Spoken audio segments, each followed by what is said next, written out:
Hello and welcome to the Rings of Power spoiler discussion.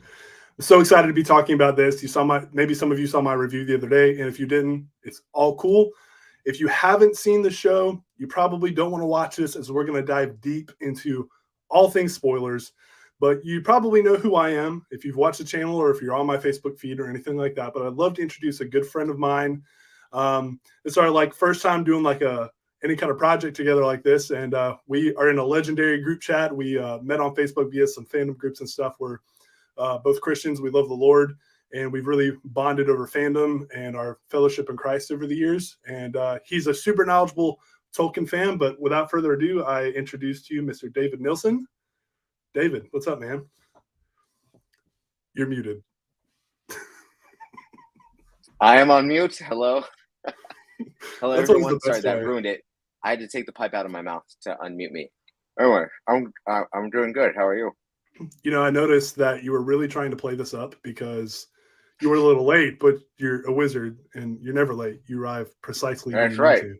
I arrived precisely when I mean to, which was 4:06 my time. Sorry, I'm in California.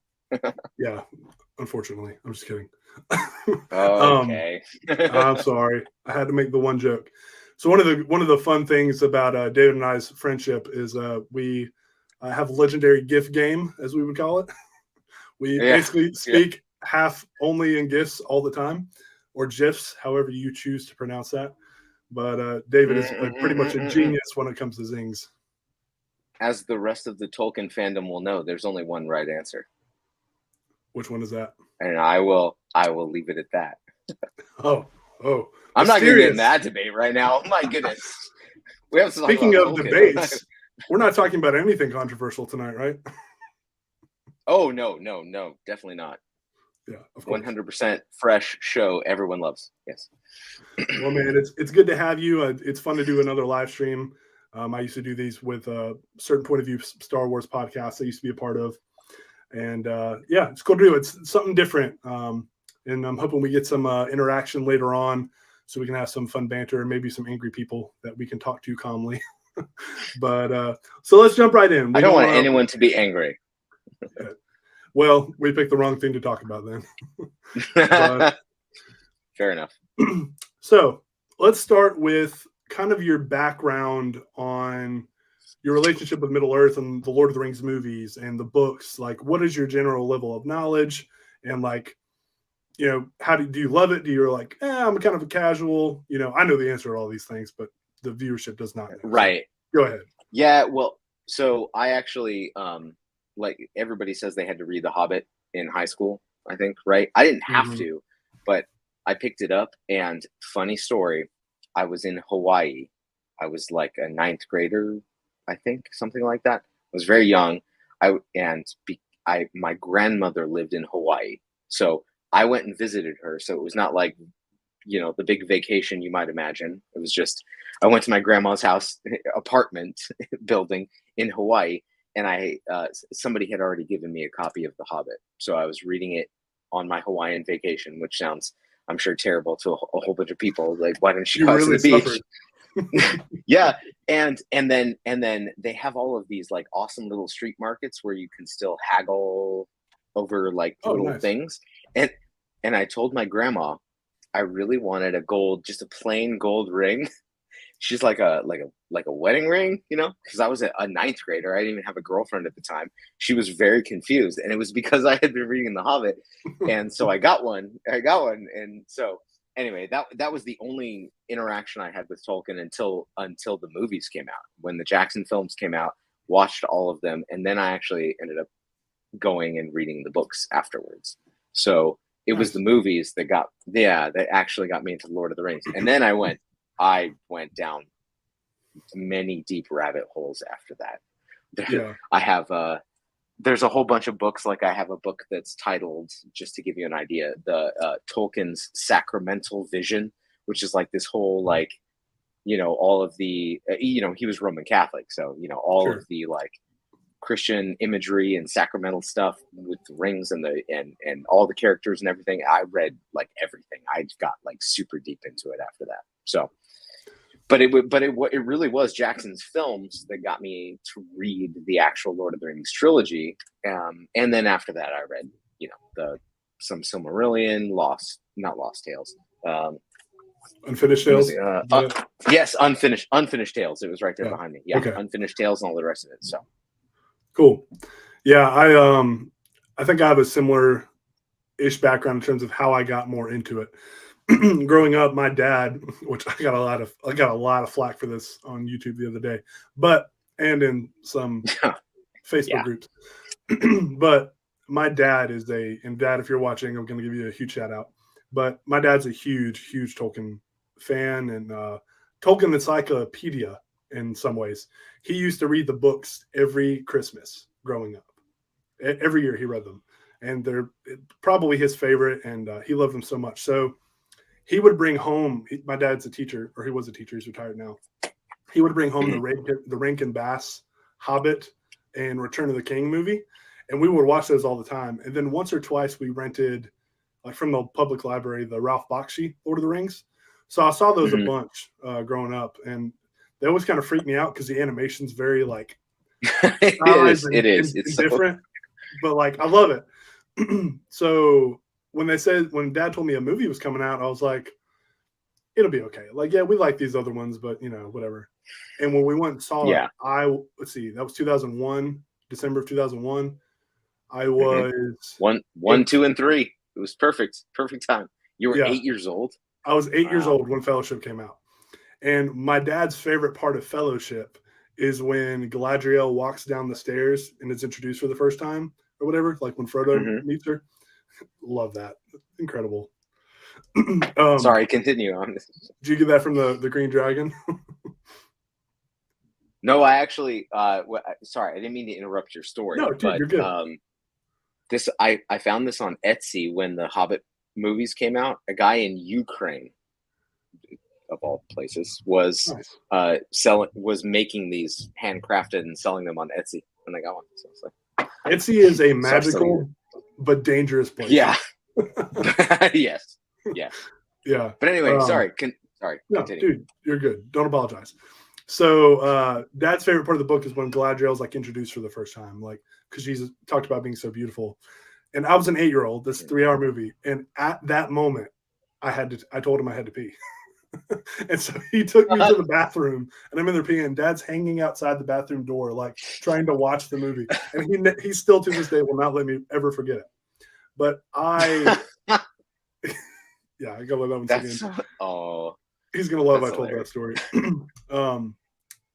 But to this day, I will never forget that theater experience. Because I know 8-year-olds, not every 8-year-old would love watching a 3-hour high fantasy movie, but I was in love with everything about it. And Aragorn was like my hero. It's funny.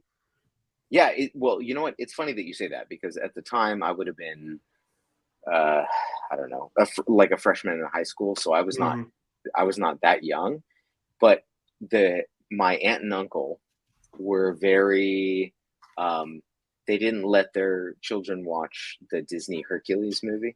They were like very strict, right? Because it was like, Greek gods and stuff, and they were Christian, they're Christian, and but they were very strict about what they let them watch. And somehow, and I don't know how, it was Christmas, so we were with our family at Christmas time, and I really wanted to see this movie, and somehow I convinced my aunt and uncle to let me see it. And their daughter was only maybe 6 or 7 or something. She wasn't that old, but of course she was like terrified of the orcs, and especially the Uruk-hai, right? Like coming out of the ground and all that creepy sliminess and stuff. And so she, they had to take her out of the theater because she was scared. But they didn't take me out. They let me stay and keep watching. Sure.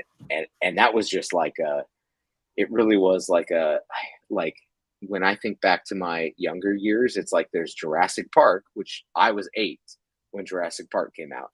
It came out the year I was born. So there you go. You can tell how old I am. But like Jurassic Park was like a moment in cinematic history. And then and then Fellowship of the Ring was like the next one. You know, I mean, like I like Star Wars, Star Trek, all that stuff, but like Sure. I don't know, Jurassic Park and the Fellowship of the Ring. Those two things are like burned into my little kid memory as like cinematic experiences. So I've got like 3 or 4 I can think of off the top of my head like that. Like Phantom Menace was obviously I had seen some of the special editions of the original trilogy in theaters, but I don't remember because when my parents were taking me to the theater when I was like 3. Like I just was good in the theater. I guess it was kind of prophetic in a way because of what I ended up doing in my life. But Phantom Menace was a big one. The original X-Men movie was another. Then Fellowship, then the first Spider-Man. Those 4 within that like 3-year time span, like just changed my life. So I don't think we've gotten to talk about this personally before, but actually, so Phantom Menace was the same for me.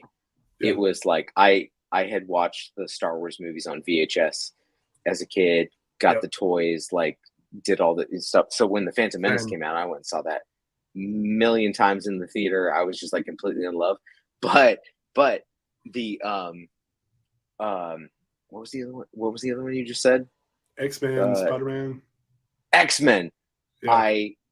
When I was talking about reading The Hobbit in Hawaii, the next year when I visited my grandma in Hawaii was the year that X-Men came out, and we went and watched X-Men in the theater like 4 times or something.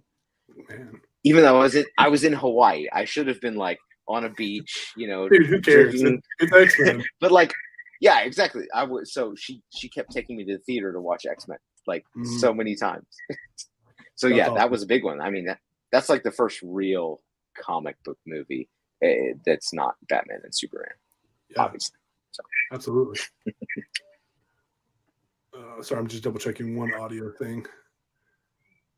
Getting just a little bit of feedback. Yeah, so from that, you know, I just absolutely fell in love with the franchise, right? And my dad, whenever we would watch them every year together, especially when the extended editions came out, that just deepened the love. And my dad was very, very, and he still is very well versed in the Silmarillion and everything around that. So he would fill in like little holes. I'm like, where this giant spider came from? He's like, actually, Ungoliant, the spider teamed up with Morgoth and drank from this tree. And I was like, what? That's why they're giant? What, you know, he would just tell me like little stuff like that all the time. He's like, well, in the books here, this is how it was different, or this adds to this scene. So I always had this kind of like amalgamated knowledge growing up of like book details from my dad. And then of course, watching the movies on repeat. And then as I got older, like just diving deep into the wikis. And then in middle school, we had to read The Hobbit. But I had already read it on my own once, and I actually just reread it this past year, Andy Serkis's audiobook. So I've read The Hobbit like 3 times. Yeah. And his is so good. And I've just now finally started again for probably like the 12th time, Fellowship of the Ring. I always start it and then I never finish it. So I'm gonna do that, but I'm very familiar with the lore in that sense. Maybe not as many details as someone like you would be, or my dad, of course, but enough to hold my own, you know. But anyways, let's move on from that. So we've got background on Tolkien knowledge. You've read the books. You can speak into certain things that I can't, just from a credibility perspective. You've actually read all the source material. I've gotten some criticism that maybe I shouldn't comment on certain things because I haven't, even if I'm familiar. So, so I appreciate that we have a little bit of a balance there. So the Rings of Power. I think I speak for everyone when we all say we were all a little nervous going into this. You know, all those leaks came out about the intimacy coordinator thing, and like, I know. Like, what is that person doing? Like, I'm kind of curious. Honestly, really what I think it was a later season. I honestly think it was the slightly intimate scenes between Durin and his wife Disa, because they kiss. Like, and I'm wondering if with any kind of intimacy scene at all, with standards nowadays, if they have to hire somebody for those scenes. Oh, true. Did they? Yeah, no, that's not a bad point. That's a good point. I didn't think about that. Like, they're covering their bases. Mm-hmm. Huh. Or it could be like, I hadn't thought about that. I don't know if I can't think of any other scene where it would have necessitated that, but there's nothing in season 1. No, except the kissing. We literally got 2 whole kisses right? Yeah. We got Arondir and Bronwyn and Mhm. Disa and Durin, like, and that's it. Like, that is the Yeah. complete extent of it. So Mhm. yeah, that's. That's all I can I think just of. hope it's not. Yeah, I just hope it's not for a later season. And I don't think it will be. I think they No. they know at this point, like they went so they put so much time into replicating the spirit of Tolkien's work and the general tone in the world, and not making it like Game of Thrones, and keeping the purity. No. That's what I was looking No. for. The purity there. I Yeah. think I think there might be a slight delay on your end, so forgive me if I keep cutting you off. No, sorry, I probably do it too. No, you're good. Yeah. So I think we all kind of were like, and it's possible that leak was also complete hogwash, right? It could have been fake. Like I don't know where That's it was true. They verified haven't said from. anything. Yeah. Yeah. So we were all nervous, and I think just in the age of streaming and how agenda driven things can be, not that all agendas are bad, right? But just how so much stuff can get lost, storytelling can get lost behind the very obvious agendas pushed, whether they're good or bad agendas. Tolkien's story didn't need any of that. And Michael, he just made a good point. Our good friend Michael Hoover, he said they've now established that what the feel of the show is. I'd be shocked if sex scenes happen later, and I agree with that, Michael. Yeah. It would be weird. Like, I mean, especially since, do we need to? I mean, the picture came up. Do we need to say spoilers? We're going to talk about everything that happened. So yeah. Well, I it. mean, this is called the spoiler discussion video. That actually reminds me. I'm glad you said that. I'm supposed to be putting this up. I just want to make sure. Right now, spoiler like, discussion for anybody that clicks. And anyone watching, forgive if you're any loud bangs or cries. My son's a little rambunctious, and he's should be getting ready for bed.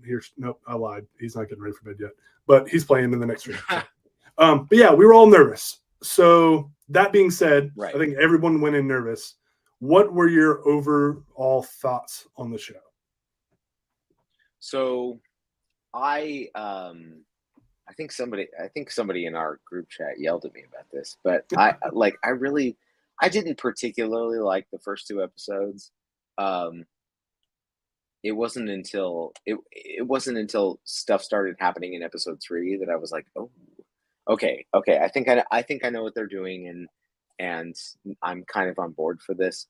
But I was a little, like, I'll just say it, Galadriel's just annoying in the first 5 episodes, actually. And so if she's a main character, it's like, I get why people who are not on board for the 5 seasons and aren't like super into all of the lore, which is the thing that annoys me the most, is that the people who complain, I don't think are actually like lore masters, Right. Yeah. So I was not like super excited about the first 2 episodes. But well, yeah, we're just talking about the show as a whole, right? Yeah. Mm-hmm. Just in general right now. Yeah. So I wasn't, I'm glad that they released 2 episodes at a time, kind of like Andor, right? Like, you needed to release the first 3 at the same time, because otherwise, you might have lost some people. So I'm glad that they released the first 2 at the same time, and then we got to kind of pause and with episode 3 get an idea of where we're going with some of these characters and stuff like that. And in my opinion, it just kept getting better after that. Like, the first 2, I could see all of the criticisms, and if you only watched those first 2 episodes, I could understand why you might be like, no, I'm done. Like, this isn't Tolkien, I don't like it, whatever. But I kind of had a sense of where they were going, so I wanted to make sure to give it its chance. And yeah, there you go. What, Michael? What are you doing? I'm pretty sure Michael and I both yelled at you.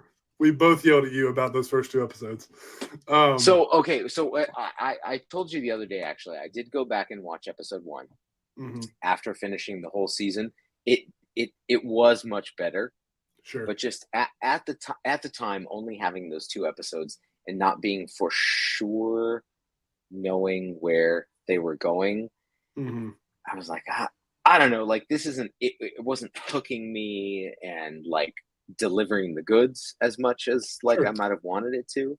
But I knew like, okay, look, there's some constraints telling a TV show versus movies. They don't have the rights to the Silmarillion, so let me give them a chance, keep watching Sure. and find out where they go. I was just not blown away by the first 2 episodes. But once it got to 3 and 4 and I knew who Sauron was, I was very happy. Oh, and we will get into that. I'm going to give you lots of kudos on that Yeah. tonight. Yeah. David is a Yeah. legendary predictor of cinema. And yeah, so, I think that's a super, sorry, Michael, he said he's lucky. He got to see the first two in the theater, and he said that certainly didn't hurt. And I am very jealous. Yeah. I'm, Anybody who got to see episode 6 in the theater, I'm envious. yeah. Right? Because that was the big, right? That was the big one. So That was like Game of I was- Thrones was known for its yeah. episode 9, like being big or whatever each season. right. I'm And wondering then if Rings of 10 Power is is going to the be. yeah. I'm wondering if episode 6 on Rings of Power is going to be like huge every season, which is really brilliant from a pacing perspective, because then you get a whole episode to decompress from the big event that happened, and then you get your finale. I think that's smart. So for me, that was really good. Yeah. Actually, yeah. Yeah. So for me, obviously the same hesitations going in and everything, but I loved the first 2 episodes. And how dare you for being so reasonable in your criticism on the first 2? I can't believe that. I will stand for your reasonableness now. I'm just kidding. So, I from like the first like wide shot that showed the war with Morgoth, like where Finrod, I think is his name, is like yelling in the battlefield, I was like, there's the money. Like you could just tell like it was just so expensive. And I think because I had tempered my expectations so much, because I was so nervous, I was just blown away. And I was ready for a show that would be slower pace, and I had a lot of those things going in. And Galadriel was so different for me. I didn't find her particularly like annoying or anything like that. I was just like, oh, wow, she's way different. She's going to have to change a lot in this show to be who she is later. But I also do understand the criticisms of the pacing or like not enough happening to like justify. But I had that criticism because I had that criticism of Andor. Because Andor, I feel like really is taking its time. So I would feel that way about Andor, where this here, it didn't bother me per se. Like, dude, we got a kaiju in episode 2. Like, that was incredible to me. The sea monster thing. I was like all about that. I do wonder, though, if more people had been forgiving if the first 3 had been released at once rather than the first 2. Because in episode 3, that's where things like start to click. And you're right. It just gets better from there on out. Yeah. It wasn't. I mean, I do understand actually well, I guess maybe the because like with Andor, they very intentionally up front were doing 3-episode arcs. So it was like 1, 2, 3, 4, 5, 6. We've seen that, so we know that like the next 3 are going to be awesome probably. But with this one, I think the first 2 were kind of a Galadriel centric thing, and then it was 3 and 4 were Numenor. 5 was not a great episode. It was just a pause filler type situation. And I don't even remember it. I know. Well. So episode 3, they get caught up by Elendil, who's awesome. I love that. Amazing. And then they get brought into Numenor. Halbrand does some Sauron-y things, and then in episode 4, like the story progresses, and then finally at the end of episode 4, the leaves fall. It's like, okay, Muriel's on board. We're gonna send an army across the sea to Middle Earth, where Halbrand is the king of the Southlands. And then episode 5 happens, and literally nothing changes until the very end. And we're going to send an army across the sea and make Halbrand. So like that episode was very like spinning, like just spinning in place, right? It kind of felt like, you might have a point, because I'm struggling to remember that episode other than the end with them sailing away. Like, I remember watching it and loving it. Like, I didn't have any criticisms, but I will say, just based on that it was probably the more forgettable one of the season. So I can't really Yeah, argue with that too much. I think it's the only episode of the season I actively didn't like. Like Mm. I say I was not on board with the first two episodes, but that was mostly because it was all set up and I wasn't really sure how they were going to handle things. I Yeah. think they, like I said, I rewatched episode one and I saw all of I was like, oh, okay, I see where we're going here, right? Hmm. Um, so it was not bad at all. But Yeah. episode five was just a little, I don't know. The end of episode four is the Muriel says, "All right, we're gonna help out Galadriel, and we're gonna go make this dude king of the Southlands, and we're gonna kill the orcs." Yeah. And then the end of episode five is the same. It's the It's same ending. They're just gotcha. yeah. The only thing I will say that's positive about episode five is I think they were trying to. Oh yeah, we're spoilers, right? So Yeah. Before. I think Halbrand. My theory about Halbrand is that he was actually trying to get to Numenor. That's why he's on a raft in the middle of the ocean. Yeah. After being, quote unquote, killed by Adar, and he wants to be there. He's like, okay, well, I can't use the. Actually, never mind. Let's do the Sauron section later. Anyways, I like the season. I think there were some ups and downs in terms of pacing, writing, which is to be expected because they can't use most of Tolkien's lines. So, Sure. That's fine. But I think once we get through the whole season, and especially once you finally get all of the payoffs in episode 8, I think they did I think they did a pretty good job. Yeah. I'm I get criticized in our group chat for handing out 5 stars like hotcakes. It's really not true, but Yes. I just have a tendency to talk more about the things I like, and when I like it, I like it. And for me, It's 5 stars doesn't. 4.25. That's fine. For me, giving something a 10 out of 10 or giving it 5 stars doesn't necessarily equate to perfect in criticism in my head, because I don't really believe that there necessarily is a perfect piece of art, but it's top marks is kind of how I see it. And throughout the show consistently, it's funny. I think the only one I remember having some actual like problems I remember was in episode 4 was and we talked about that, it was some editing blunders that I thought were like odd, but consistently throughout the show, I was in love with it. But I don't remember episode 5, and that to me right now is a little bit telling. So I can agree with that. Maybe some episodes are stronger than others. Nothing.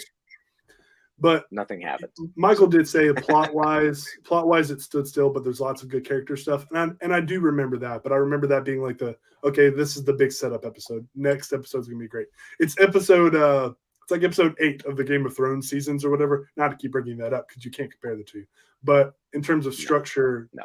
Like episode 8, everybody's like, we're watching this because we want to see episode 9, right? We want to see who's going to die this week or whatever. Right? Yeah. So I think needless to say, now we both loved it. We both thought it was great. I gave it 5 stars. Big surprise. So moving on from that, let's talk about some of those big character reveals. And I'm going to go ahead and we're going to start with the big one. So spoilers if you haven't figured that out already. But it was funny. I think it was week 3 in our group chat. So in our group chat, we all live in different parts of the country, right? So it comes out at different times or whatever. Some of us are in bed. Some of us, get to see it earlier or whatever. And I think it was after episode 3. You were like, Halbrand to Sauron. Like, for sure. I don't think you said it in episode after the first week with the first 2. But episode 3, and we were like, what? No. Galadriel meeting him on a raft? That's way too coincidental. No. And then after episode 4, when they get to Numenor or whatever, and he beats up all the guys, was that in episode 4 or episode 3? That was 3. That was 3? Yeah. Mm-hmm. I knew he was somebody after that. And then after some of the lines or whatever, the manipulation of 4, I was like, okay, David might have a point. But I still think he's the Witch King or the King of the Dead or something. I was trying to make all these like, okay, he's probably Sauron. Maybe he's Sauron. But he also could be all these people. It seems too obvious. But it's not about it being obvious. It's about how it's executed and how they slowly build it up over the season. But I will say, I disagreed with you a couple times. Despite I did join you though by like episode 5. I was like fully on board with you. Yeah. But David called it first. David called it from the beginning of episode 3. You nailed it, man. Dive into this because I want to hear you talk about it in depth. Yeah. Okay. So I actually thought it in episode 2, and the only reason was because I said no, the stranger is not. So too. Okay. The stranger is not Sauron. No, he's a wizard. Like, I mean, because there would be no.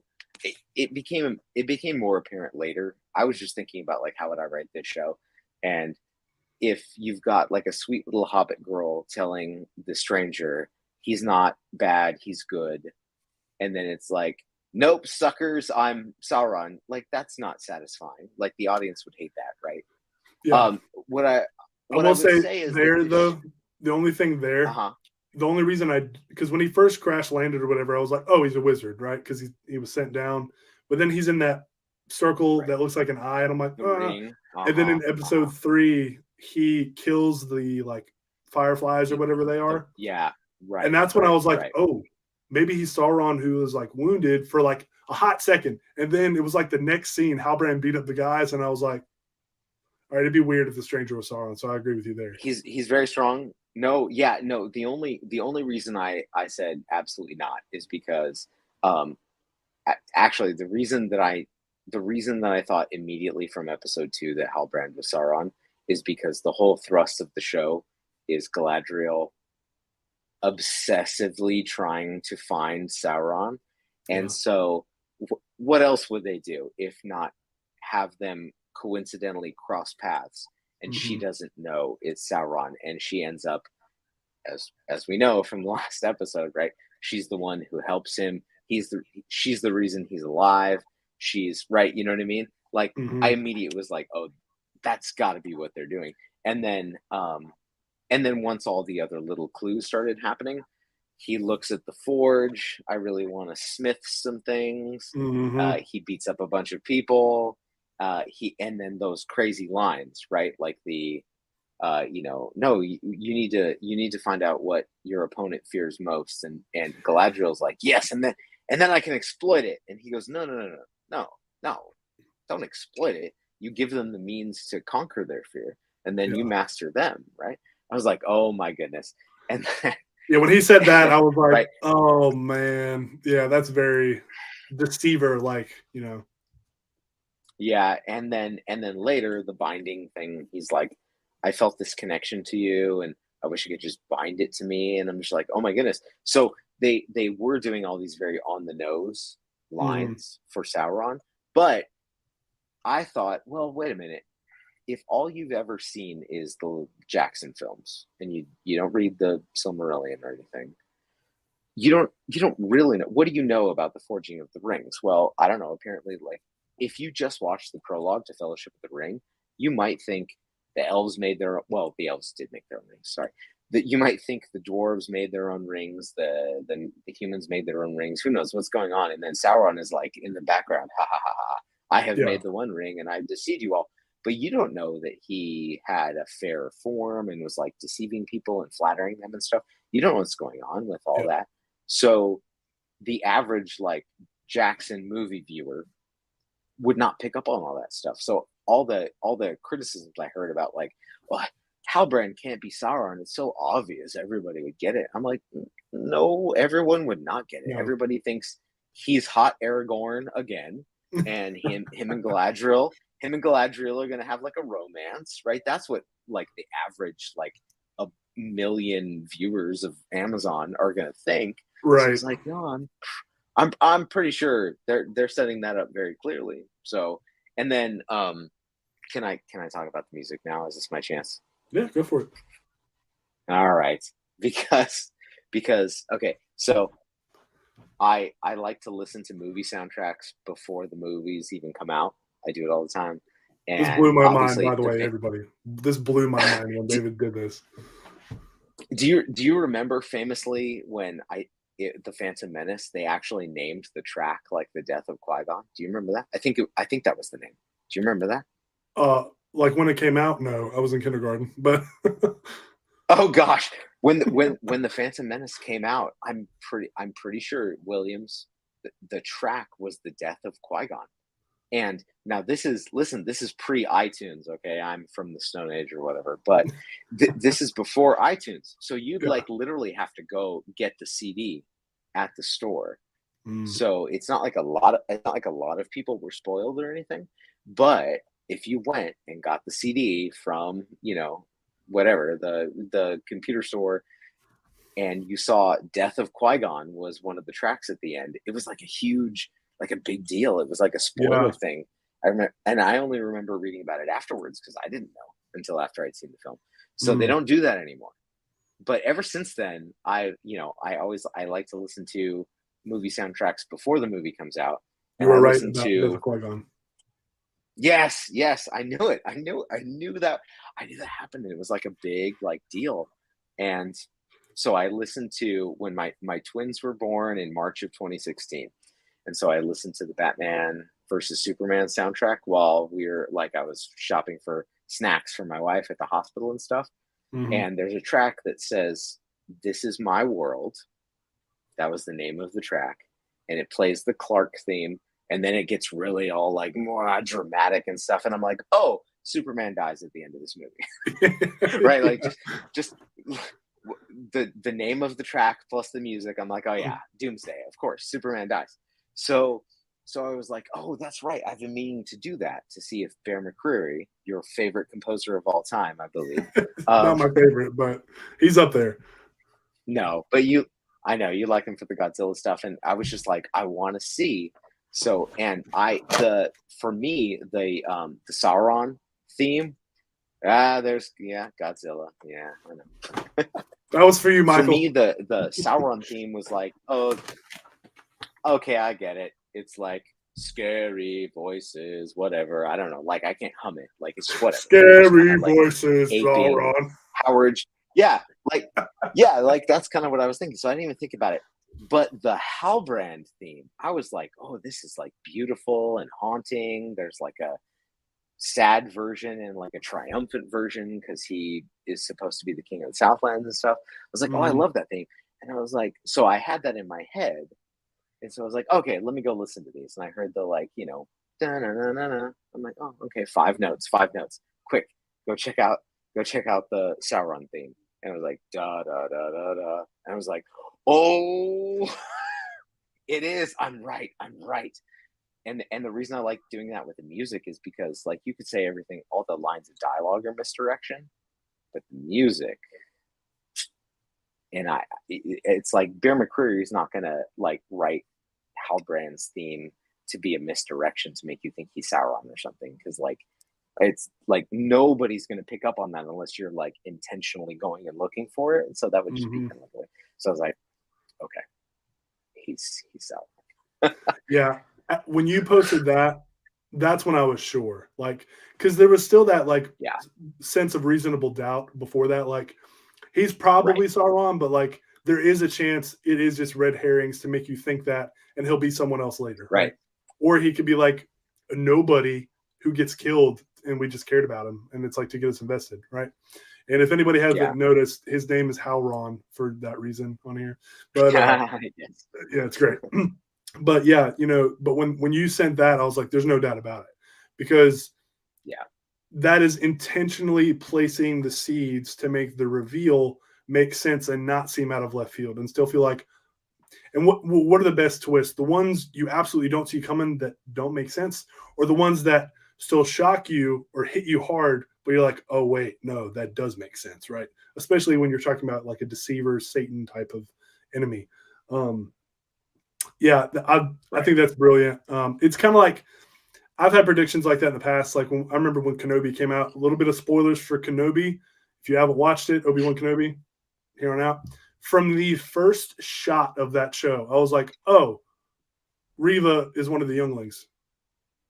Immediately, I just knew she was one of the younglings. Right. I could just, by the way they frame that shot, two things in cinema don't lie. How they frame things and the music, right? Dialogue can always be a misdirection, but what you choose to show with an image will always ultimately resonate longer in a mind because your eyes, it's like burned into your brain. There's a little bit of like cinematography theory, but yeah. So I think too how they did it. At first, I was worried it was happening too fast because when he meets Celebrimbor in the finale, he's all of a sudden like, "You're Celebrimbor? Oh my gosh!" And I'm like, "Oh, I know what he's doing," Right. And then he's like, "What Right. type of war is this? Oh, you should do this. Oh, you should do this." And Celebrimbor is just like, Mhm. "Oh my gosh!" And I'm like, "Okay, there's like no doubt, right? Like this is Sauron manipulating him as like the Anatar." And then he said the gift Yeah, line. and it that is very rushed, I will say. But the way the acting goes, like Mhm. when he says the Celebrimbor. Oh my goodness, Celebrimbor is just like, well, yes, in fact, right? Like it was so good, and the way that Halbrand, I don't remember all the actors' names, but the way that Halbrand changes when he's trying to seduce Galadriel and it's not working, and then he just like flips into full on like you know slit eyes, like angry, right? You know, Mhm. so the acting was so good that it worked. I heard some people complaining that like, oh, it makes Celebrimbor look like a dummy. He's never thought about like mixing alloys together to make but Mithril was so different, so special. It was like, no, no, no, we need this pure Mithril. We can't do anything like that. And so I was okay with it, but they literally did, and they even, I don't know if you noticed, but when Galadriel is asking the whatever, the lore master, to go get the records of the Southlands and stuff, they're walking by in the background, and they literally say, which again, the showrunners know what they're doing, which is why I'm not like so mad. They literally said, we have 3 weeks to do what could take 3 centuries, and it does, in fact, in the Silmarillion, it does actually take 3 centuries to make the rings. And I Yeah, was just like, they know what they're doing. They know what they have yeah, to work with. Like they're not disrespecting the lore, right? Like right. it's like a wink and a nod to us, so that we won't Mhm. be mad. Like that they're doing a good job. You know what I mean? Yeah. So yeah, yeah. Cool. I'm going to go on a little tangent about Celebrimbor real quick. So if you need to take a quick break, go ahead. Um, Okay. so essentially, for all those watching who aren't familiar with Celebrimbor, because they don't really talk about Celebrimbor in the Jackson trilogy that I can remember. Correct me if I'm wrong in the comments if you know. But if you've ever played the Middle Earth Shadow of Mordor or Shadow of War video games, spoilers for those, Celebrimbor is a huge part of that. They show flashbacks of when Celebrimbor is working with Anatar, Sauron, and they're making the rings, and Sauron murders him after the one ring is finished. He kidnaps him, and he ends up killing him. But Celebrimbor's spirit becomes a wraith and haunts the land of Mordor. And when Talion, the ranger guarding the Black Gate, is killed by some of Sauron's followers, Celebrimbor, as the wraith, possesses his body, and they share the body. And so you can like go into the wraith world as Celebrimbor, and also like fight on the ground as Talion. And if you're not a video game person, but that story interests you, what they do with the character there is absolutely brilliant. I sincerely love the games. They have great gameplay and all that too. But there's some YouTubers that put all the cutscenes together to make like a movie with tidbits of gameplay so it flows better. I highly recommend that you go and watch those. You will not be disappointed. It adds some really interesting elements. But like this show, it plays a bit fast and loose with the canon um, because they have fun with it. They just have fun with it, and it's supposed to be more canon to the movies as opposed to the books, anyways. So they can take more liberties and things like that. Some people are just as mad at those games for doing what they did with the canon as people are mad with the Rings of Power. I think there's a wider response because more people have watched the show than played the game. But that being said, um, and something that David mentioned is they mentioned what they have 3 weeks to do should take 3 centuries. It's funny that he's right. That is a nod, right? That is a nod to the books, but also we're talking about Celebrimbor being an idiot and all that because he didn't know these things, didn't know these things. The approach to make those rings of power was so antithetical to how they usually forged things that he wasn't thinking outside the box. He was thinking as one of the great elven smiths of Eregion, right? He was thinking, how do we make this thing to the best of our abilities that we know now? Not considering outside of the box deceptive thinking that Sauron / Halbrand would bring into the mix. So, yeah, I think overall the Sauron twist was done really well, though. But David's back, so I'm going to bring him back in. And I'm sorry, I should say Halbrand. So I was just basically telling him while you were gone about the Middle Earth Shadow of Mordor games and what they do with Celebrimbor in that story. It's fascinating. And I was just saying how Celebrimbor was trying to forge the Rings of Power to the best of his ability that he knew as one of the great elven smiths of Eregion. He was using the best methods, but it took the thought of Mordor and the outside of the box thinking from Sauron, who was an even greater forge master, because he literally studied under Ale, which isn't in, I know that's not in the show, but it's in the Silmarillion or the appendices or whatever. Well, and it worked for me. And I was going to say, actually, I don't know. He did, but then also, obviously, I think it was a reference to Morgoth, just because I don't know if that far back Celebrimbor would have been famous or anything. But either way, it doesn't matter. It's just like, right. But I like because I saw somebody say, somebody complained that the show made characters like Celebrimbor, I don't know, dumb and naive or something. And, the response is, well, no, it's hubris. And they're like, well, there's a difference between hubris and just being dumb. And I just like the way that they played with it very briefly, where he said, the Celebrimbor, his face, the ridiculous smile he gets on his face. Well, in fact, the Celebrimbor, and yeah, like you said, what the line that stuck out to me, because I rewatched the last episode today, was he said, have you thought about combining it with other alloys? And he says, well, that wouldn't work with this one because of its special qualities. And so he's just like hyper focused on the fact that we just need mithril. We can't add gold and silver, and we can't add anything else because we need mithril. And the way that he's just like, well, the line that Celebrimbor says, which I thought was cute and charming and everything, right? He said, where I come from, he's playing up the whole, I'm, this bumbling, Southerner, right? Like you're talking to somebody, some executive from New York City, and you're just this like bumbling person from Alabama or something. And he goes, well, where I came from, rare metals were as common as hen's teeth, right? Because obviously they don't. And Celebrimbor goes, he like laughs and he thinks, oh, look at this charming Southlander, right? Yeah. And it's like he's totally just winning him over. And then he's like, yeah, we put a little nickel and some iron, and it makes a sword not only lighter but stronger at the same time, and it works. And he's like, okay, And obviously, the end of all of that is they do need the pure gold and silver from Galadriel's dagger, and they don't quite get there at the beginning. But it's just like, I don't know. It doesn't make Celebrimbor look dumb and ignorant, like he never thought of mixing. But he's just so fixated. Mithril is something new. It's not like it's anything that the elves have ever used before. So he's just so fixated on keeping it pure and not diluting it, because any other metal we could add to mithril would just make it worse. And so he's, it just takes one little push from Halbrand. So like, as he says, and I mentioned this, he says it's the key that unlocks the what did he say? He said it's the key that unlocks the dam of ideas, which is literally what they just did in Mordor. Yeah. That's cool. Yeah. That's a good connection. I didn't notice that.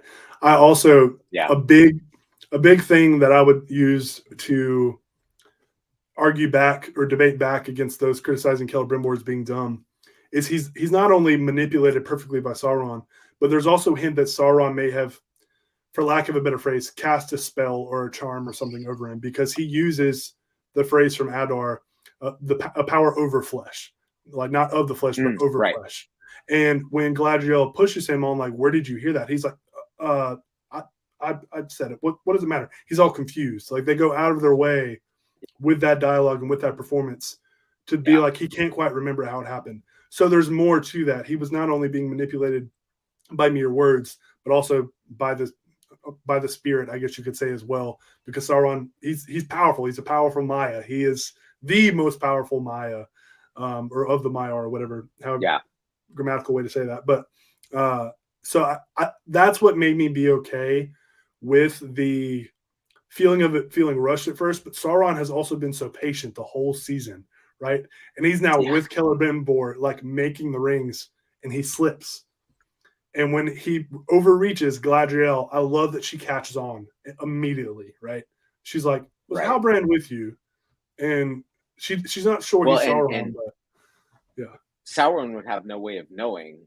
Sorry, Halron would have no way of knowing what Adar said to her. Right? He would. yeah. He Oh, good wouldn't have point. any idea. So he probably thinks I'm good. I'm just gonna right, but he doesn't know what they talked about before Mhm. he showed up and stopped him. Yeah. So That's good. yeah. Yeah. So, and then I love that the finale, like when Sauron's revealed, it's not this big fight between Galadriel and Sauron. That might come later because we have the War of the Last Alliance, but it's literally Right. it's like the temptation of Christ. It mirrors that whole Hmm. thing, and he's tempting her.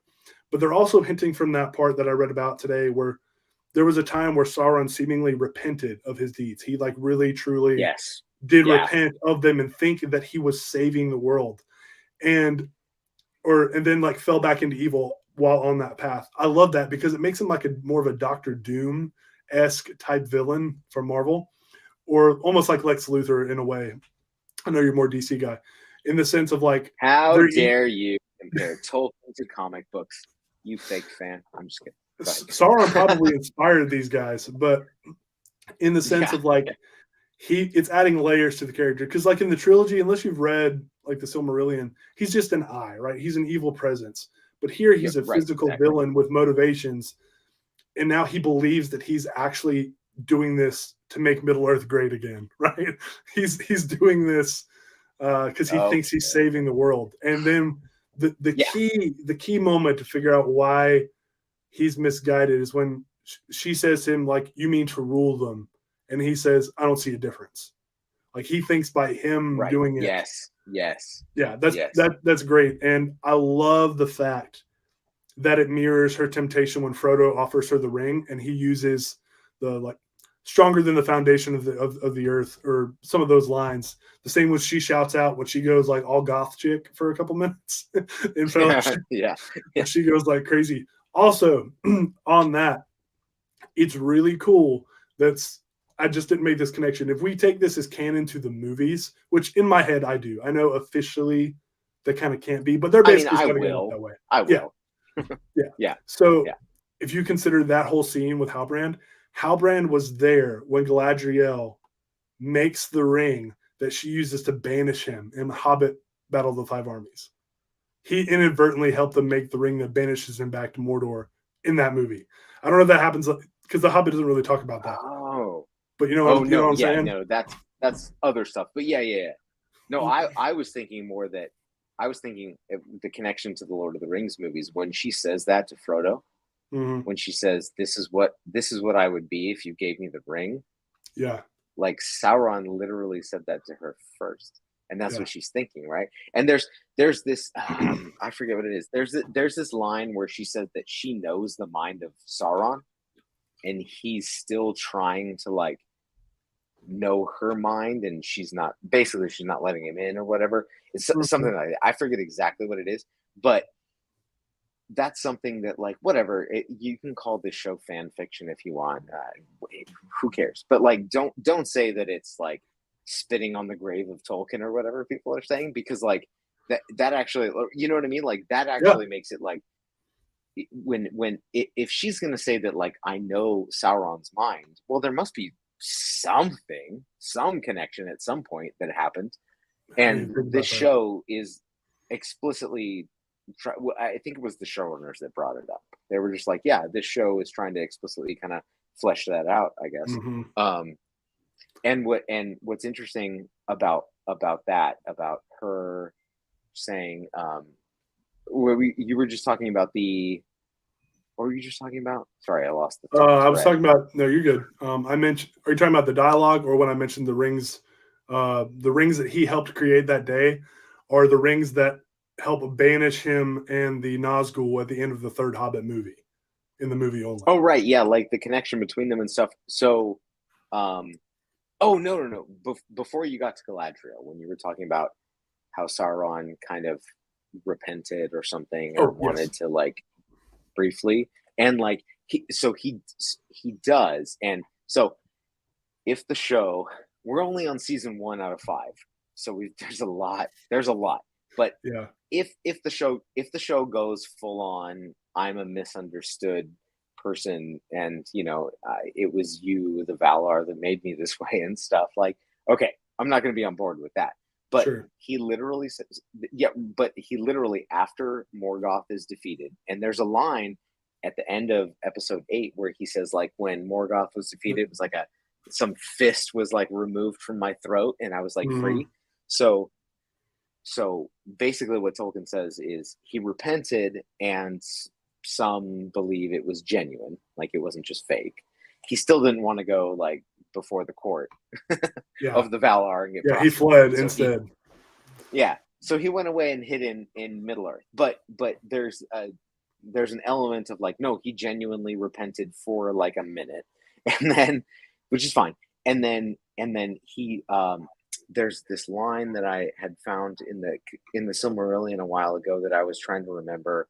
I didn't look up the exact quote, but basically what he says is he feels like when the Valar came and defeated Morgoth, then they just pieced out. They went back to their, godly lands and left Middle Earth alone.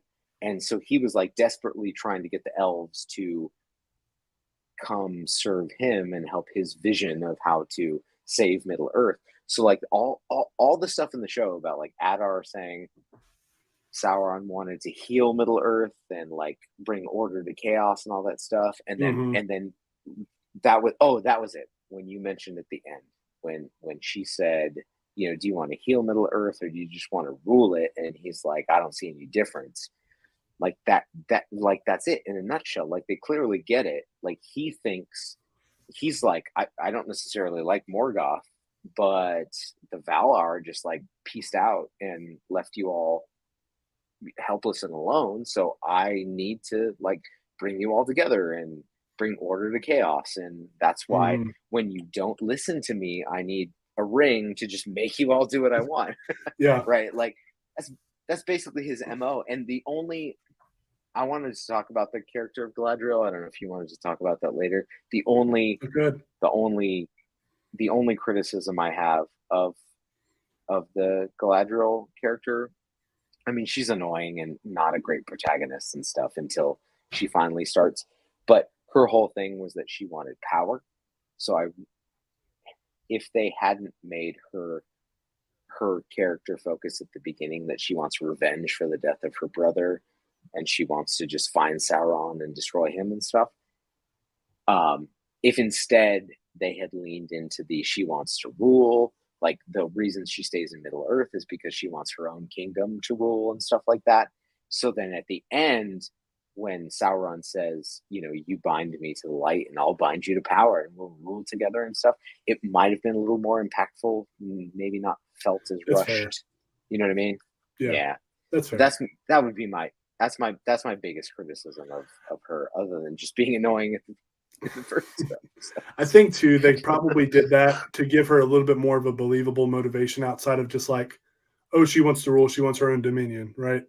I think they were trying to deepen that a little bit, because I still think they'll go that route. Like, she wants to rule and she wants dominion because the elves aren't listening and Sauron's still alive. So I get it, but I also get what you're saying too.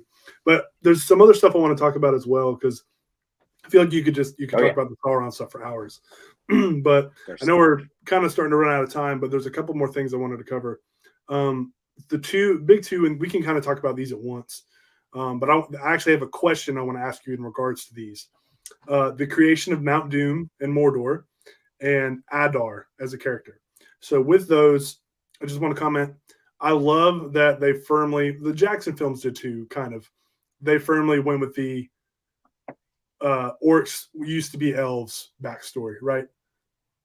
Nice. Love it. Cool. IPAs are gross though. Continue. Sorry. I'm sorry. No, you're fine. IPAs are not gross. Yes, they are. I lost my train of thought. Okay, so Mount Doom and Adar. Adar. Yes. Mount Doom, Adar. Okay. Yes. And orcs used to be elves. That backstory makes the most sense to me because when you read like the different versions of that, like Tolkien presented, or the different possible origins. Yeah. And you can actually read somewhere that if orcs were bred, then there has to be female orcs. And this show kind of goes with that in the sense that he took elves and then bred them, and after he tortured them and all. I still want to know how they end up coming out of holes in the ground. I want that explained, and I don't know why. But like, I don't understand. And I wish that's actually one thing I wish Peter Jackson's films had delved more into, was like, how are they breeding these things and how are they doing it so quickly? Like, we know it's black magic, witchcraft stuff, but anyway, but Adar I thought was really interesting. And actually it's because of him that I really was like, oh, Halbrand has to be Sauron, because when Halbrand's like, do you remember me? Like what you did to me or whatever. And he's like, no. Yeah. And then later on, he's like, who are you? And Halbrand's just like, psh. I was like, oh, he's got to be Sauron. But I really liked the idea. I know it's an original thing, like almost like an orc rebellion, right? And like him killing Sauron, and that's why Sauron goes on this quest. It was a really interesting thing to me. How do you feel as someone who's read the books? And so correct me if I'm wrong. How do you feel about them activating Mount Doom to create Mordor when in the books, if I'm wrong, didn't Morgoth already make Mordor like thousands of years before? Or am I wrong about that? Was that just the Southlands? I don't. You know what? I'm not 100% sure about that. About the actual volcano. I think that might be like a contrivance of the show. I would have to remember, but the two main things that Sauron does in the Second Age is build Barad-dûr and set up his kingdom in Mordor, and then go deceive the elves. So I don't actually remember I don't know if I'm not 100% sure now that I think about it, if the eruption of Mount Doom for the first time is a thing. Not necessarily that. I don't know if it's just of did Morgoth before the Second Age, did he establish that as Mordor already in the books? Like, was that an establishing?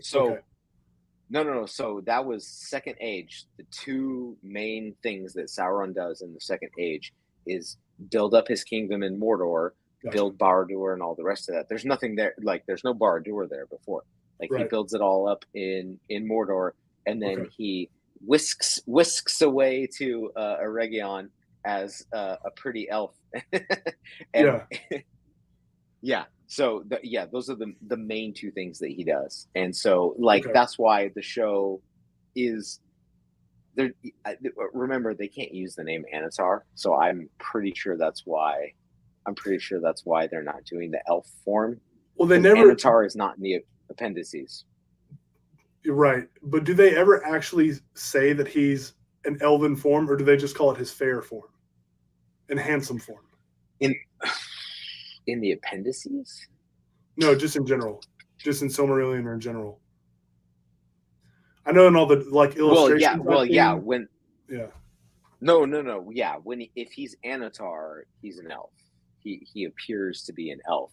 But I didn't know if everybody just assumed he was an elf, or if it was just like the Tolkien No, I'm almost positive he is. But in the appendices, it just says that he's deceiving. Really, in the appendices, oh shoot, I'm gonna get it all confused. But I'm pretty sure the appendices are more focused on Numenor and how he, which is why. Are we still going to talk about where we think the next couple of seasons are going? We briefly for sure. Because the reason I say that is I read something that said like Anatar is assumed to be an elf because it's an elven name, but it may be in the appendices. It just talks about when, like, after Numenor sinks, he loses the ability to take the bright and handsome forms or whatever, or the fair forms. And I read an article, and this article could have been wrong. It says that Anatar is only ever referred to as a fair form, that he's not explicably named as an elf.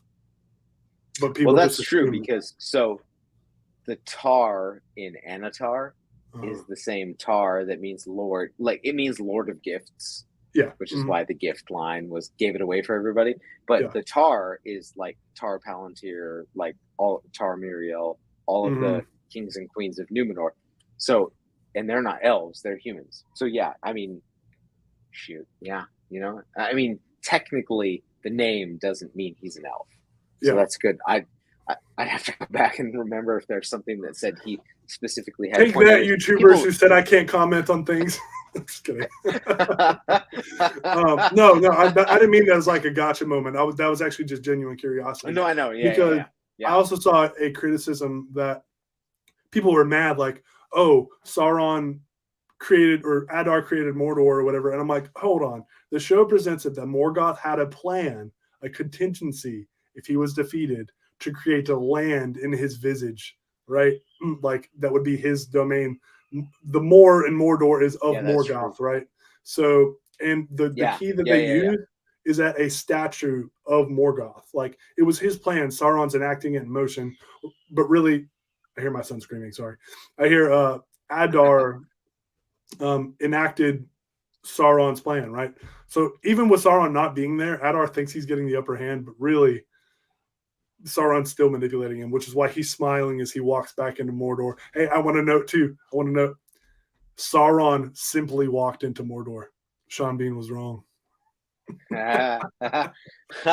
Well, I actually thought they were kind of mirroring the end of the Fellowship when Sam and Frodo walk in there. Like he's even wearing a cloak and stuff. Like, no, but that's true. I mean, like he, I think you're right about that. Cool. Yeah. So there's one more big reveal we got to talk about before we move on to future season stuff, and then we'll wrap this Blue up. Wizard. Yeah, not Gandalf, not Doff, Gandalf. Not, I can't. Never mind. But you know, I was leaning heavily towards through most of it. After I was like, yeah, I'm kind of dumb for thinking he's Sauron. And then they did that as the fake out, and I'm like, yeah, okay. They're leaning into the people that thought see that. You show. Right. Yeah. But then I was like, he's got to be a blue wizard, right? Because as soon as they mentioned Rune, I was like, I'm pretty sure that's blue wizard territory stuff. But then with the moth imagery and the always follow your nose line, which is only in the movies. I read that he doesn't say that in the book. It says he went by smell, but that's a Gandalf line from the movies. And of course the relationship with the hobbits, the Harfoots, really they're like, okay, this is Gandalf. But now the showrunners have come out and said, no, we still want a question mark beside his identity, and they never directly call him Gandalf. So if he was Gandalf, right, why play coy with it still unless he is actually someone else? And those are red herrings, right? Because remember, Gandalf becomes what Saruman was meant to be. So what if he's Saruman? And so we know that Saruman went on a mission, I'm pretty sure, to Rune with them at some point with the Blue Wizards, and he was with them. I don't know if it's Rune, if it's the same story there. But in one of the things it talks about, Saruman goes there, and when he comes back, they don't come with him. So I think he still could be a Blue Wizard, or he is maybe Saruman going to meet the Blue Wizards, who may already be there. I think, I mean, because we're only 1 out of 5 seasons, I think this one's the hardest because they already said, hey, I'm Sauron. Okay, we got it. We know who you are. You're done. So there is, so I think I texted this to you earlier. Tolkien did say later that Gandalf showed up in Middle-earth before the Third Age, but it was like to anonymously walk around, meet the people, get to know everyone, and and that makes me okay with him showing up early here. That makes it canon. Basically. So if he is Sauron, everything is in Sauron. if he is Gandalf, then it'll work. The only thing is, if he's going to be like any kind of main character still for the next 4 seasons, he's got to do something. He can't just walk around or whatever, right? So the Blue Wizards were the one. Maybe. So Sauron is interesting, because the Blue Wizards, because there's two of them. So you know what? I might be changing my mind. Maybe he is Saruman because the Blue Wizards, there's two of them, and then you have to do all this like explanation later about like, oh, here's my friend that also landed recently, and now we're good together, and it's like, oh, there's two of them, but you made me think he was Gandalf. Like, what's going on? So that's a little complicated. If the two wizards are already in the East, because it's the Second Age, and this is literally the end of the Second Age, relatively speaking, then maybe he's going to go find, and he's like, there's going to be two guys in pointy hats wearing blue, and like, oh, hello, who are you? Right? Like, it could be, and then it's Saruman, and it's not. I don't want it to be Gandalf because Gandalf isn't allowed to do anything important in the Second Age. Like, he can't go fight off Sauron's forces in the East, you know. So and here's the thing, though. This is why I'm still thinking it's Saruman. Here's my prediction, right?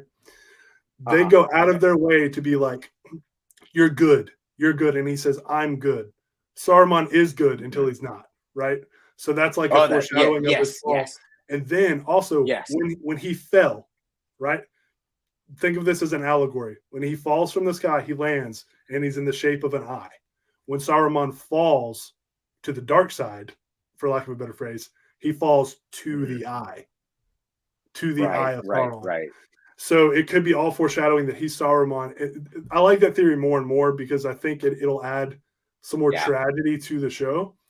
And here's my little thing. I do think Gandalf will show up before the end of the show. If it's not him, and I think this could be just one of those lines. I could see like him showing up and he's like confused and stuff. And if he's Saruman, he's like helping him. He goes, just remember one thing as you go, always follow your nose. And follow your nose, parting the wisdom. And maybe he sends them to the Harfoots because they'll help take care of him and guide him. Like maybe because he was Gandalf's mentor, right? He's the leader of the Istari. Right. So I'm really thinking he could be Saruman, and Gandalf is just a big misdirect right now. And Gandalf, well, I mean, so okay. The reason that I think he's not Gandalf is because everybody complaining about Halbrand was saying, "Oh, it's so obvious, but these are like Tolkien nerds who know all of the no, like there's no way that like my wife, for example, would think that Halbrand was Sauron because he's like sexy and smoldering and has a romantic connection with Galadriel. That's where they think it's going. And I'm like, no, that can't happen. You don't know, but that can't happen. Whereas like everybody who watched the Jackson films is going to be like, oh, tall guy with a beard and gray. Yep. Oh, that's Gandalf, obviously. Yeah. So that's why I think Halbrand seemed obvious to the Tolkien lore nerds, but was not obvious to everyone else. Whereas the stranger is going to be the obvious misdirect. And I like that. He's going to be like, oh, hey, by the way, don't get too fond of the Harfoot's leaf. It's going to cloud your mind. Okay, bye. I'm going to go to my tower. Right? And, like, you know. And honestly, if it is Saruman, think about how – I know the Jackson films didn't really show this, but the sacking of the Shire that Saruman leads, like if he fell to the earth and it's the hobbits that helped him, and then just knowing, because they won't be able to show this, but then knowing like, oh, he ends up betraying all of them later. This show is a tragedy, and people just don't know. See, you're convincing me now. I was on train Halbrand just because of like the storytelling, like the TV storytelling, misdirect stuff. Because so literally when I got to episode 5, the reason I was like 90%, 95% sure. When I got to episode 5, the reason I was 100% sure that Halbrand was Sauron was because I said, okay, look, it's a TV show. It's a modern TV show. We've got the stranger. He's not Sauron.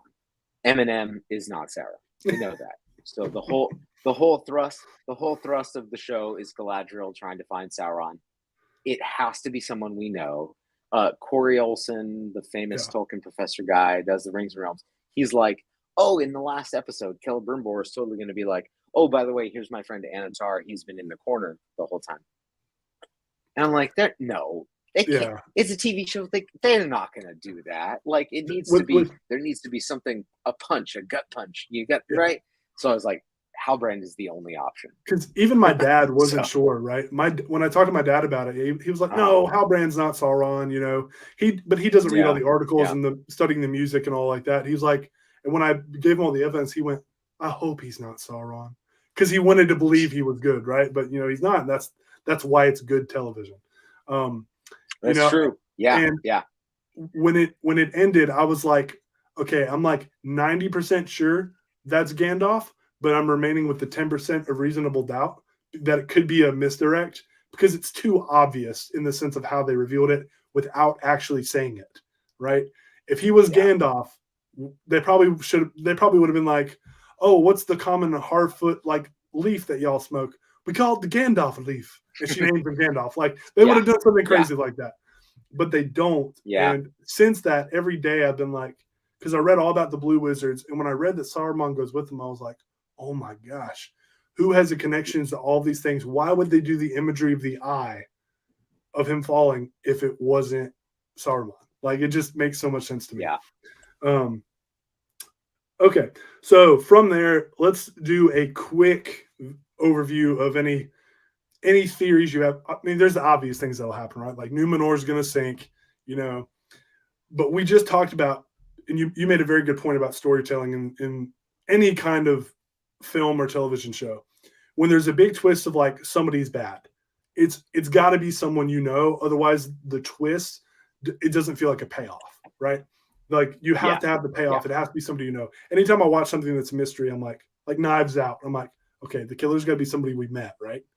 It has to be like, and that may be a bad example, but that being said, talking about like the King of the Dead and the Witch King, right? The King of the Dead is the one that I'm like, we may not actually see him. They may not do that. They should because Isildur curses him. Isildur curses him, and I would like to see that happen. And I feel like the showrunners know that. But the Witch King is a very important player that needs to come out of the shadows at some point. And I talked about this to you in the group chat the other day. But there's a large group of fans, like Tolkien scholars, who think, or there may be hints in the lore, you can correct me if I'm wrong here, that the Witch King of Angmar was of Numenorian descent or was from Numenor. And I know some Numenorians go bad or whatever. So that my theory is it's got to be somebody we've probably already met. Ar-Pharazôn's son, I don't remember his name, he's kind of like, I can't remember his name either. The scheming politician guy. Yeah. It could be him, but I feel like he's going to be one of the ones that ends up buried with his dad or whatever when Numenor falls and they get locked and however they do that. My money is on Isildur's friend, the one who survived. What's his name? Yes. Yeah, with the curly hair. Dark curly hair. Yep. I don't remember his name. He's a fierce warrior. They went out of their way to show him like killing multiple orcs, right? He has a vendetta somewhat against Isildur. They made up, but he got him. There's discord between them, right? He calls Isildur out. Yeah. He's lost everything. And then when Numenor falls or Sauron convinces him to like go do the things, he's like, this is our chance, whatever. I could see them molding him, like Sauron tempting him with power and him becoming the Witch King. That might be out of left field, but I feel like it's going to be somebody we already met. And of the Numenorian characters we met, the only two that really stand out are those two male characters, other than Isildur's sister, who's doing something with the Palantir. So, yeah, I don't know where they're gonna go with her. I mean, she's a made-up character, so I don't mind that they teased the Palantir with her and what she might have seen. Was it just the exact same vision? And then if it's the exact same vision, does she think, Pharazôn's the only one who can stop it from happening? Like, I don't know where they're going with her. Do you think she'll be the mother of Aragorn's lineage? Of Aragorn's? Yeah. Aragorn is Isildur's heir. But if Isildur turned bad, we don't. His family is never named, are they? Like, does he have kids? They talk about that line with broken. Oh, he does. Okay, never mind. That theory's out then. Yeah. Then, well, the names are in there. I need to go look them up. But okay. no, I don't. I'm pretty sure that's not going to be it. Okay, but that was just a guess. That would be interesting. I mean, they seemed to be setting her up as being a Kingsman. She's going to be on Pharazon's side, and maybe just to create family drama between her and her brother and father. You know, I actually think, by the way, so here's kind of how I predict the next 2 seasons. I don't think Numenor is going to fall next season because that's a little too soon. Yeah. What I think is probably going to happen is Isildur's in Mordor. We know that, right? So whether he gets captured and escapes or just somehow finds out that Halbrand is Sauron, he's going to make his way back to Numenor, and all the while Pharazon is taking over the kingdom, right? He's whether he forces Muriel to marry him, like what happens in the Silmarillion stuff, or he just says, "Oh, she's blind and led this terrible expedition and everyone died, so follow me," right? You know, whatever he does, whichever way he goes, next season he's gonna take over Numenor, and then I have a feeling. So and I like the way they did this because we know that in Tolkien's writings, Pharazon goes back to Middle Earth, defeats Sauron, Sauron lets himself be captured, but he captures Sauron, takes him back to Numenor, and then he starts deceiving Pharazon and tricking him into becoming an evil cult of Melkor and all the rest of that. So we know that's going to happen. But what's interesting about the first season is that Muriel promised that the Numenorians were coming back to save you, right? So it's kind of like making good on Muriel's promise, except he already has a relationship with Halbrand. Yeah. And so if Isildur makes it out of Mordor or somehow gets a boat across the sea or whatever, gets back to Numenor and says, "How we were deceived, Halbrand is Sauron," and then Pharazon has like an excuse or whatever to go, like, get all of our troops together and go back to Middle Earth like we promised, capture Halbrand, who is Sauron, and then bring him back to Numenor. And then they already had, like, him and Halbrand already had like a little glimpse of some kind of, you know. Yeah, because so he stops Pharazon from like drawing his sword against Galadriel at one point. Mm-hmm. Yeah, because Pharazon says, like, "I can't let her go," and Halbrand's like, "Well, you can let her go if you know exactly where she's going to be." Right? Mm-hmm. He was like, literally, and then in the next episode, Galadriel said something about how, like, he sold her out to get his guild crest or whatever, you know. And he's like, "Whatever. I'm just here to make swords, okay, lady, leave me alone." Mm-hmm. Which we know isn't true, but there's some connection between the two of them. And then if he brings Halbrand back, even knowing that he's Sauron, he still gets to. So I think season 2 is going to be, you know, Pharazon takes over, big armies, makes, you know, and goes and, you know, conquers, makes colonies in Middle Earth and all the rest of that stuff. And then season 3 is where, you know, I don't know necessarily exactly what's going to be going on with the other storylines, like the elves and the Harfoots and stuff, but I don't think Numenor is going to get destroyed at the end of season 2 because there's too much still to happen for 3 more seasons. So, yeah, I almost see that being like episode 6 of season 3, or like maybe like the midway point. Yeah, because exactly. Because that'd be a good halfway point. Like, if it's a 5-season show, 2.5 seasons in, episode 4 of season 3, you're halfway through. Numenor's destroyed. Then you've got 2.5 seasons to build up Gondor and Arnor and all that other stuff and how that happens. So I think you're right there. It would be too much, but I'm just like so looking forward to that story. Like, it's me too. Yeah. And I hope they explain how the metaphysics of Middle Earth have always fascinated me. Of, like, you know, Sauron loses the ability to like gain physical handsome forms after the destruction of Numenor, but he still survives and can take like corporeal form again, as like the big hulking Sauron, right? So I want to see that Sauron too, and I hope they find a cool way to portray that. I'm very I much looking forward also to it. that was my question too. Was so my prediction was like season 2 is going to be the rise of Numenor, capture Sauron, bring him back. Like that might even be the hook at the end of the season. Is Halbrand is now he's the king's whisperer and stuff. And then season 3 is how they slowly create a cult to Melkor. They start sacrificing the faithful, Elendil and Isildur, and everybody's like, think about it, escape, not get killed, all that stuff. And then, Mhm. Numenor gets destroyed. But then I was like, okay, so when Numenor gets destroyed, let's say it's at the end or the middle-ish of season 3, what are they gonna do with Sauron for the last 2 seasons? Yeah. Because what's his face is an amazing actor. He did the Switch really good. I Mhm. think he's going to be great for seasons 2 and 3. So, are they going to recast Sauron for the last 2 seasons, or are they just going to make him look ugly? Like, what are they going to do? Yeah, because he I'm can't kind he of can't curious. be like Elvish Anatar Yeah, after that. So yeah, I'm wondering yeah, if they'll have him do motion capture and voice work as the big Sauron, kind of like similar like how they do the that, Hulk. That I think yeah, because after that Sauron's basically just like yeah screw everybody, from what I read. yeah. So yeah, that'll be interesting. Well, man, we're coming on an hour and a half. So the only other note I had to talk Oh, about, we which are. we've already hinted at this, but let's in like 60 seconds or less. Hmm. Um, you've kind of heard my feedback on the fan response to this show. Obviously, you are a huge, knowledgeable Tolkien fan who loves the source material and really thoroughly enjoyed the show. Not without your criticisms, of course, which is very reasonable. So it's not obviously it can't be true that all Tolkien fans hate this show, right?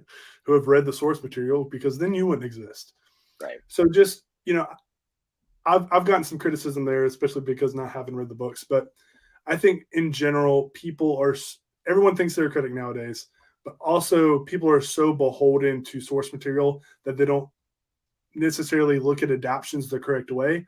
Adaptations aren't always a one-to-one recreation. They are an inspiration to make a new version of the story and translate it to another medium, right? And we know that comes with changes. Sometimes it has to.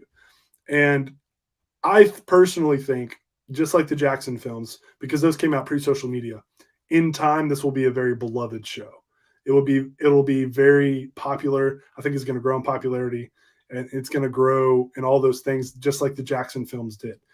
There are still people who don't like the Jackson films for their changes. I mean, Christopher Tolkien himself True. Yeah. didn't, which is Right. ridiculous to me. But at the same time, what are your thoughts on that, just really quickly? I mean, I think my whole thing with this is that it's a TV show. Somebody pointed out that like by episode 5 or something of the first season, we were like 10% of the way through the Jackson trilogy. So it was like, if I believe it was when they meet Strider at the in Bree, Mm-hmm. and it would be like and so at that point it would be like stopping at that moment Yeah. in meeting Strider for the first time in Bree and saying, "What do you think about this Peter Jackson thing?" Like how could you possibly how could you possibly, right? You Yeah. couldn't. So I think because this is a TV show, because it's 5 seasons, we've got like 30 something more episodes to go. I don't think you could possibly judge how they're going to do. I think I'm still giving them the benefit of the doubt until I can't, right? Yeah. Like the only thing I wanted to mention was a lot of the negative stuff that I saw literally came from the trailers, and it was like Galadriel says, "There's a tempest in me," and it's like, oh, girl power, woke feminism. When you watch the episode, literally like 2 seconds after she says that line, she gets thrown in jail, right? Um, and there's another one where she's talking to Elrond, and she says, "You haven't seen what I've seen." And I saw people saying, "Oh, look, the girls, woman splaining to the beta male and all this stuff." You Yeah. watch that, and you're like, she's probably talking about like the kinslaying and stuff. Like it's very dark and it's not a girl power moment. Uh, Yeah. and then And then Elrond says, put up your sword. And she's like, what am I going to be without my sword? And they're like, oh, this is Galadriel. She's supposed to be floating across the grass barefoot, ethereal and beautiful and all that. And it's like, well, yeah, no, but that's the point. The beginning of the season is very much how she is at the beginning of the second. So that's how I'm approaching the show. I'm like, look, we are at the very best, we are less than 20% into this story. So you can't possibly say that whatever you hated about the first 3-4 episodes or something of the season is going to completely destroy your enjoyment of the rest of the show. And everything I've seen, it's like they know about the lore, and there are Easter eggs in there where like they know, but they can't say things explicitly because they don't have the rights to the Silmarillion, but it's there and they're winking at you and they're like, please give us a chance. So I'm giving them a chance until I absolutely can't, right? Like until something happens where it's like the show goes completely off the rails, fine, I'll be there with all the haters. But right now I can't. It's, And I think that's really fair in regards to the story too. The complaints I see, like the acting is bad, or the sets are cheap, or the CGI is rough, or the in some places, or the costuming is bad. Like there's only like 2, maybe 3 places where I'm like, okay, that was very CGI. There's a difference between bad CGI and CGI that looks like CGI, right? A lot of people conflate the two, where bad CGI, right. People really don't understand what bad CGI is. Obvious CGI is something different, right? She-Hulk. Yeah, that's bad CGI. Who said that? Obvious CGI would be like how they did the Warg, where they fight the Warg, the baby Warg or whatever. He looked like a baby Warg to me. Arondir. That looked a little rough. Like there's a moment where Galadriel's fighting the troll and she jumps. I'm like, that looked a little wonky. But far and away, the visual effects were phenomenal. The costuming I thought was great and looked expensive. And I thought the acting, I mentioned the dialogue. It's not Tolkien, right? We talked about that. But it was admirable that they tried, So that frustrates me a little bit in the sense that I just wish fans would be more patient nowadays and not go in looking to criticize. My motto on this channel is always look for the good, because I believe that when you do that, when you change your viewpoint to look for the good and you encounter things to criticize, it's easier to go like, yeah, this was rough. But, of course, there are things that are just like almost completely irredeemable, like Halloween Ends. That was rough. I'm just kidding. It really wasn't good, but there were redeemable things. I just wish more people would take that approach. And a lot of people that I see having these criticisms, I'm like, you would have said the same thing about Peter Jackson's movies if they came out today. You would have the same criticisms, yet you hold those as your favorite movies. They're my favorite movies of all time.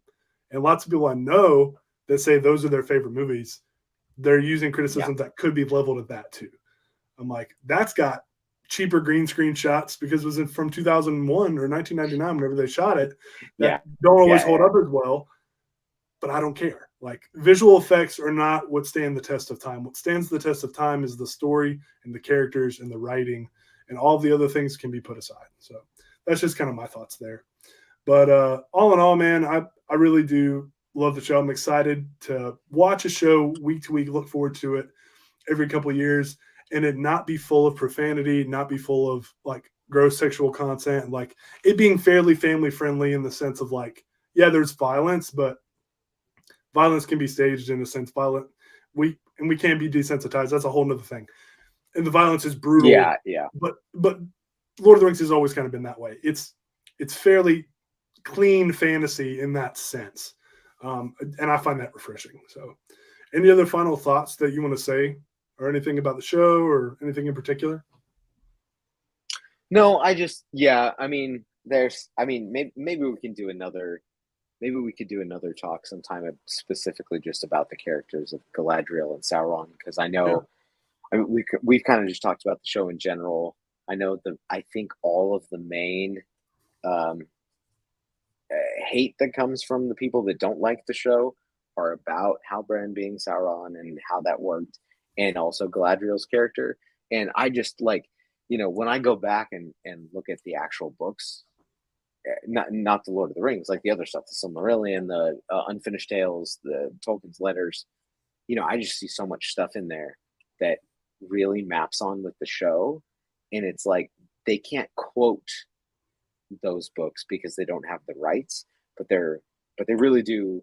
I really think they got the characters right. So unless they go in a really bad direction in future seasons, I think all of the little subtle things that they started set up in this season are like completely Tolkien, Yeah, So for sure. but it would be interesting to just talk about those two characters in particular sometime if we ever, get a chance to do this again. Hey, you can start a YouTube channel. I'll be your first subscriber. Yeah. All right, man. Well, I thoroughly enjoyed this, and we'll go ahead and wrap up. Thank you so much for coming on. It was a lot of fun. I'm glad we finally got to do something like this. I know it's been Yes. kind of a work in progress for literal years now. Can you believe that? Like years since we became internet friends. I can't. Nope. COVID has destroyed my sense of time. So. It's crazy. Yeah. All right, man. Well, y'all, thank you so much for watching, those of you who did. And please like and subscribe if you haven't already. And remember, as you watch things, as you go through things that you struggle with, remember, always look for the good.